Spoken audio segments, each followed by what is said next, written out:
क्या आपको भी कभी ऐसा महसूस हुआ है कि कमर से एक करंट निकला हो, यानी एक इलेक्ट्रिक शॉक लगा हो और सीधे आपके पैर की एड़ी तक जाता है? क्या थोड़ा सा भी झुकने पर या छींकने पर जान निकल जाती है? अगर हाँ, तो शायद आप L4, L5 या फिर S1 स्लिप डिस्क के शिकार हैं। अक्सर डॉक्टर कहते हैं कि नस दब गई है, ऑपरेशन करवाना पड़ेगा। लेकिन रुकिए, क्या आप जानते हैं कि 90% स्लिप डिस्क के मामलों में सर्जरी की जरूरत ही नहीं होती है? जी हाँ, 90%। आज मैं आपको ये बताऊंगा कि कैसे आपका शरीर इस दबी हुई नस को खुद आजाद कर सकता है। बस उसे सही मदद की जरूरत है।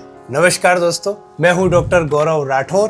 कमर दर्द आज एक हर घर की कहानी बन चुकी है, लेकिन हर दर्द के लिए पेन किलर खाना या सर्जरी करा लेना समझदारी नहीं है। आज के वीडियो में हम जानेंगे कि डिस्क अपनी जगह से खिसकती क्यों है, पेन किलर खाकर आप अपनी बीमारियों को और खतरनाक कैसे बना रहे हैं, और क्लासिकल होम्योपैथी कैसे बिना चीर फाड़ के आपकी रीढ़ की हड्डी यानी स्पाइन को वापस मजबूत बना सकती है।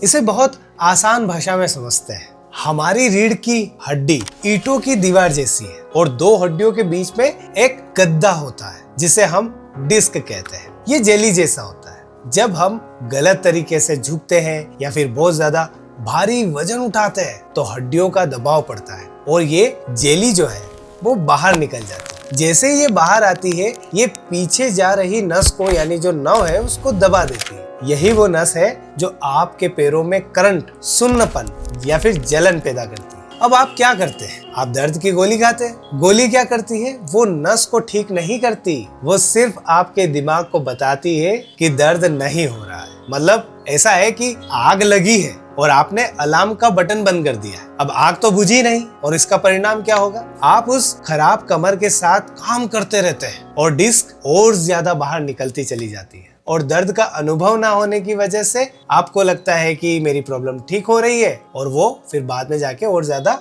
बड़ी बन जाती है। स्लिप डिस्क सिर्फ कमर का दर्द नहीं है, यह आपको बिस्तर पर कैद कर सकता है। मेरे पास ऐसे पेशेंट आते हैं जो बोलते हैं कि डॉक्टर साहब, मैं अपने बच्चे को गोद में नहीं ले पाता। कोई बोलता है कि मैं कार नहीं चला पाता। ऑफिस में 1 घंटा बैठना भी ऐसी सजा जैसी लगती है। और सबसे बड़ा डर तो ये है कि क्या कहीं मैं लकवे का शिकार तो नहीं हो जाऊंगा, यानी पैरालिसिस तो नहीं हो जाएगा? क्या सर्जरी के बाद भी मैं कभी सीधा खड़ा हो पाऊंगा या नहीं? तो घबराइए मत। प्रकृति ने हमारे शरीर को सेल्फ हीलिंग बनाया है। क्लासिकल होम्योपैथी में हम ऐसी दवाइयां देते हैं जो बाहर निकली हुई डिस्क को श्रिंक करने में यानी उसको सिकोड़ने में मदद करती है, जिससे नस का पर जो दबाव पड़ रहा था वो कम हो जाता है।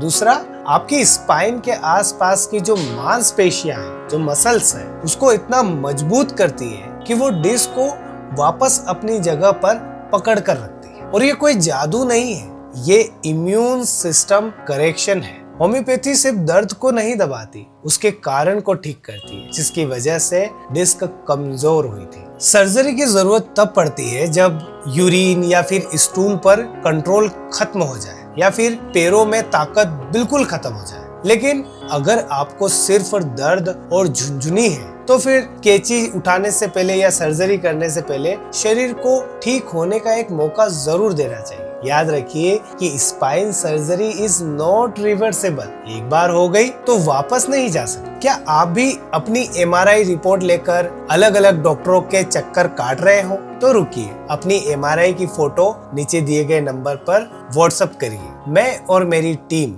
आपकी रिपोर्ट देखेंगे और आपको सही सलाह देंगे। कमेंट में जरूर बताइएगा कि आपको कमर में दर्द कब से है और क्या आपने इसके लिए कोई थेरेपी ली है। दोस्तों, ये तो थी कमर दर्द की बात, लेकिन उस दर्द का क्या जो पेट के अंदर से उठता है और इंसान को तड़पा देता है। जी हाँ, मैं बात कर रहा हूँ पथरी की यानी किडनी स्टोन की। अगले वीडियो में मैं आपको बताऊंगा कि बार बार बनने वाली पथरी को जड़ से कैसे खत्म करें। तो चैनल को सब्सक्राइब करें और जुड़े रहें, खुश रहें। धन्यवाद।